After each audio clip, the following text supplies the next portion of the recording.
Hello guys, bago ko muna simulan yung video na to, nanay ko nga pala ang nagbibideo at ako lang nagbo-voice over. Bago ka nga makapunta dun sa dinadyawan, ito muna yung dadaanan mo, magagandang tanawin.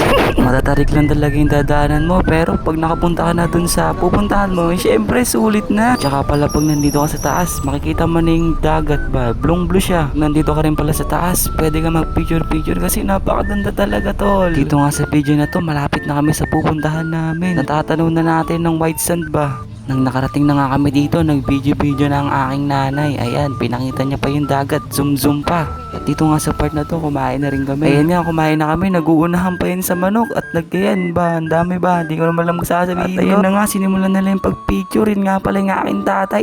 Tatay ko yan. At dito nga sa part na to, tuwan-tuwa sila sa mga alon. Sa sobrang tuwa nila, minalaglag na nga na hindi inaasahan. Basta wala akong nakita.